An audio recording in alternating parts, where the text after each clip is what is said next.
You have worked on parts of your instructional design project, and now it is your chance to bring it all together, including all those revisions that you have done throughout the way. So now you're going to bring it together, and this is going to be a key assessment.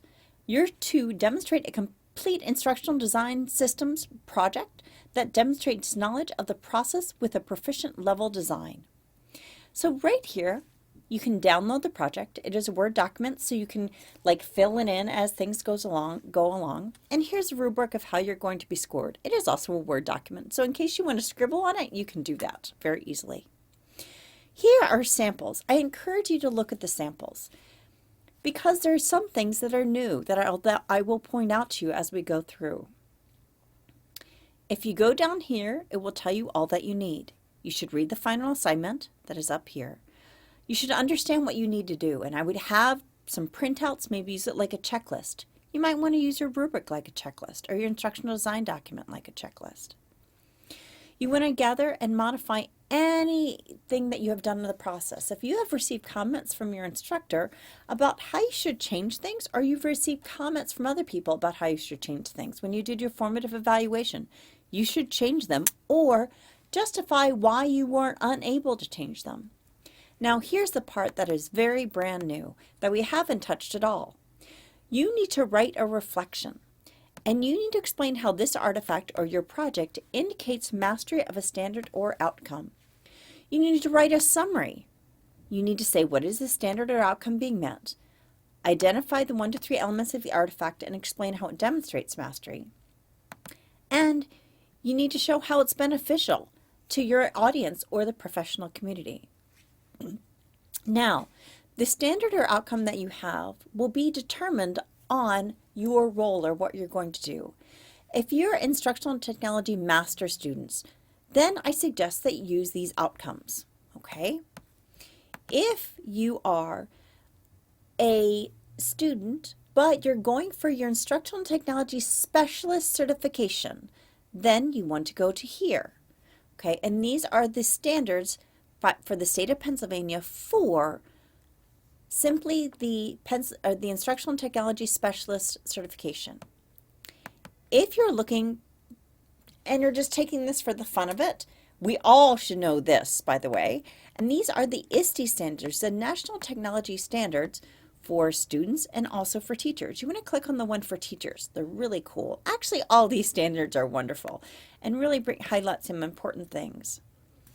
If you are going for the online instruction program endorsement, again for the state of Pennsylvania, you want to look at pages 4 and 5 here, and here. These are the competencies. They're actually competencies and not standards. You want to think about which ones you have done in here. And actually, you pretty much done all of them. In the design and development, probably not delivery, unless you did try some of it, and possibly some of the assessment. So the design and development is the part that you've hit really hard. So then when you have done all that, you need to put it in the Dropbox, and you need to submit it to the discussion board, both of those two places, Dropbox and discussion board. And you'll see them here, and you'll also see them on D2L. So let's take a look at the assignment, and then the rubric.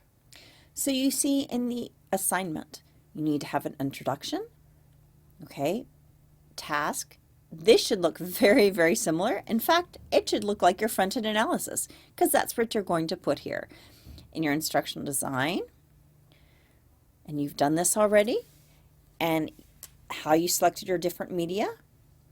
Your development, you need to show all these things, meaningful instruction activities. You need to have your workflow and sequence, your materials, your mechanics, your visual PO, formative and summative evaluation. My guess is you're going to have formative assessment done.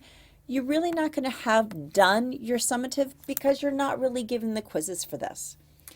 And here's the part that is so brand new, your reflection, okay? And this is the part that's new.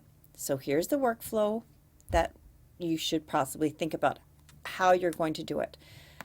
Identify what you're going to use, Revise anything maybe that you got feedback on from when your instructors, your peers, about something that should be done better. Revise it. Don't hand in something that doesn't need revision.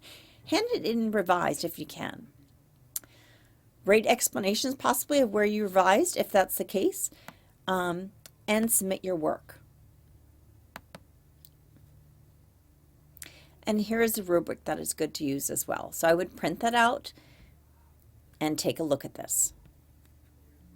So here's a rubric. You should be shooting for this proficient designer, because that's really what you want to become, proficient in all these categories. If you want, you can print this out or keep it on your computer and use it like a checklist. Check things off, to see if you're showing those things that are necessary to be a proficient designer. Next, take a moment to see how different people submitted things. So this is a wonderful unit on word recognition. Notice how the person put in a nice cover page so it looks professional, which is what you should do, because if you're a consultant, or even if you're not, if you're working up with your colleagues and then have to present your unit to the school board, you want it to look professional. So you can see how this is done. And if you scroll down, I know that's fast, okay, you can see her learning path in here. You can see how she wrote up things. It's really well done. And what she did for formative evaluation, and here's a reflection. Notice she aligned to the ISTE standards. So she explains how she showed mastery, the benefits to what she has done. Really nice job on that reflection. Now this person wasn't able to give me access to actually her real instructional materials. So she provided her report right here. So here's her whole report, which you can see. Okay, and it's very well done. Once again, data and graphing WebQuest.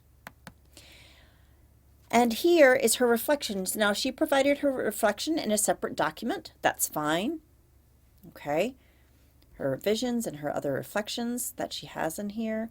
And she used the online learning endorsement competencies.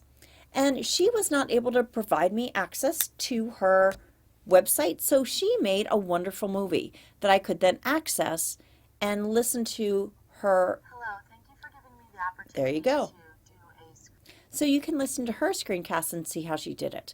Go ahead and take a look at these other materials that people have created. They're wonderful projects. In fact, many students do awesome projects. So yours will be one, I'm sure, too. Here you go. If you would, don't forget, bring it all together with the assignment, show off all the great things that you did, make sure you make it look professional, and use both this and this as checklists to make sure you have submitted everything, and submit it to 2 places, to your Dropbox and to the discussion. The Dropbox so it can be assessed, the discussion so everybody else can see all the awesome things you did. Thanks so much, and we'll talk to you later.